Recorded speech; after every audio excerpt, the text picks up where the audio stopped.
माता और पिता में ही भगवान है, माता और पिता में ही भगवान है।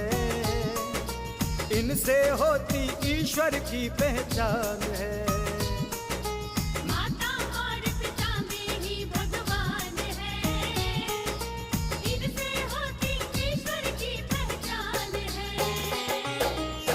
मैया हमको जन्म देकर पालती, मैया हमको जन्म देकर पालती, और पिता का जीवन पर एहसान है।